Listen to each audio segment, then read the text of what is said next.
Hi again then guys, and welcome to another car review, of course, from way back in the day in Forza Motorsport 3 again, and this is a car which I personally find quite fascinating, but not for obvious reasons. It's not really anything to do with the performance or the car itself as such. It's more the choices that Turn 10 made about the car, which I find intriguing, because if my memory serves me correctly, this car is featured in Forza 3, but then not again in the franchise. But the reason why I find that curious is because there are two different versions.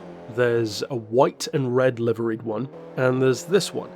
And this one is actually the superior of the two, even though the on-paper spec is not that different, if different at all, and yet the performance stats are different. Substantially different, in fact. You can see the difference between the two when you scroll between them in the game. But this is the interesting thing. The first question that arises, and then the second question that comes from that, kind of turns the car into a little bit of a mini Peugeot paradox. And what I mean by that is, the first question you could ask is, why would they feature two different versions of essentially the same idea in the game? Now, of course, it's not unlike Turn 10 and Forza to feature multiple liveries of the same car. You know, Gran Turismo does that as well, but they're not usually different spec models, they're just liveries usually. But with this one, they are different, and that's what makes it curious. And then the more curious question that comes from that, which is what turns it into that circular paradox, is if this car is significant enough to be featured alongside the other 207, why was it not featured again? Because it's kind of this weird little scenario where it was clearly important or relevant enough to them to feature it this first time along with the other one, but then for whatever reason they only carried the other one over and not this one, even though this model of the 207 Super 2000 is the superior of the two. It's a very interesting and kind of strange choice. But with that interesting little potential discussion to one side, what does this car actually offer? Well, as I said, the specs are pretty similar to the other car. It's a 300,000 credit vehicle, which is quite a bit for a hot hatch, but of course this is no ordinary hot hatch. It's got a 2-litre engine, as the Super 2000 name implies, a decent enough 280 horsepower, so it's not exactly a WRC level machine, but again, the Super 2000 kind of tells you that. It's got 184 pound-feet of torque, and it only weighs 1100 kilos, so even though it's not as powerful as a WRC car, it's actually a lot lighter. About, 120 kilos, I think, lighter, something like that. So that's a pretty hefty difference. The real special stuff comes, though, when you drive the car, because this is one of those vehicles which, and I love talking about these because they pop up in every racing game you can think of pretty much, you'll have a car that doesn't seem that impressive on paper. It maybe doesn't look all that impressive, or maybe doesn't have a huge amount of power or a particularly large engine, or even a racing history to speak of in some cases, and yet when you actually drive it you think, well, hang on a second. This is a really good little car, or maybe a really good big car in some circumstances, and I'm sure that you can think of some cars like that as well, and the one that always comes to mind for me is the rotary engine. Pretty much any car that has a rotary engine is not going to have a large capacity, or maybe even not the biggest amount of power around. The RX-7, for instance, has less power than your average Skylines and Supras of the time, and yet it can easily keep up with them because it's such a great performance engine and a great performance car. To me, this Peugeot feels kind of like that, because 280 horsepower is actually less than a lot of the latest hot hatches in a production sense have.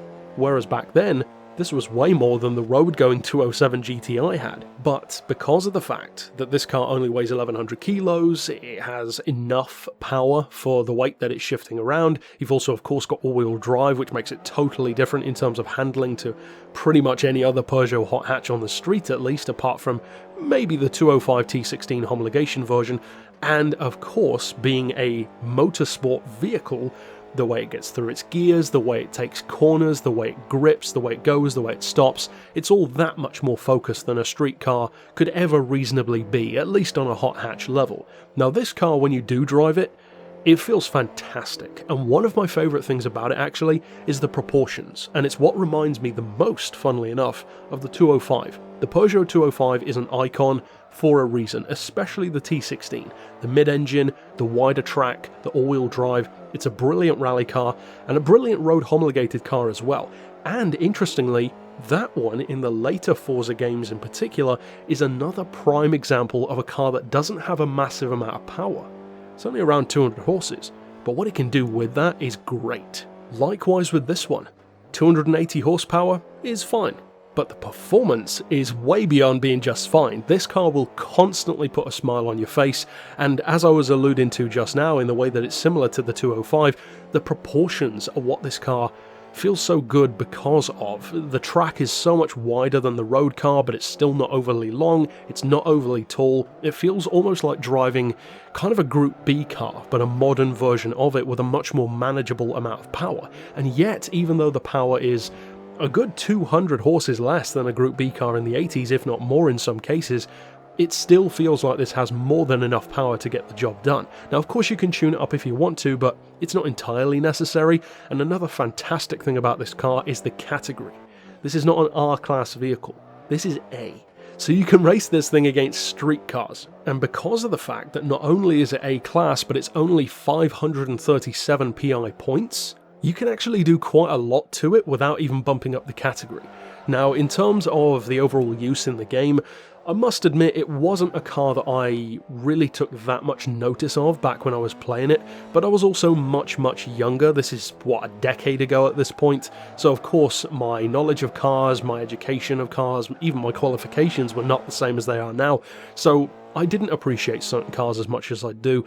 If I had the appreciation that I have now back then, I would have definitely used this one a lot more, because it's such a dependable little car. The only drawback, I think, in fact the only drawback about this car is the price. 300 grand is a lot, no matter what way you cut it, that is a lot of money, and it's not like this car is iconic enough to really deserve the price.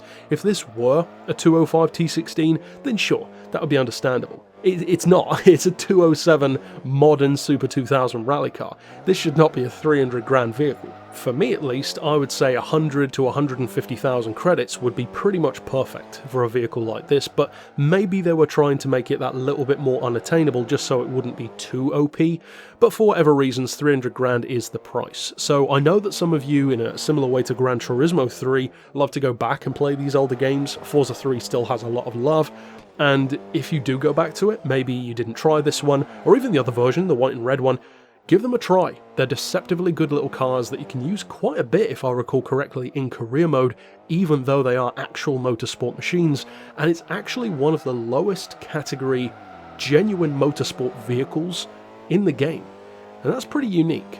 Overall though, that's it for my thoughts on the 207 Super 2000 of this particular spec at least, and of course you can still experience the other version in some of the newer Forza games as well. But that's it for this review, of course. I'll see you guys next time, and click one of the playlists here on screen if you want to check out more of my reviews, not just from Forza 3, but from 1, 2, 3, 4 and beyond. But for now, as always, thanks for watching.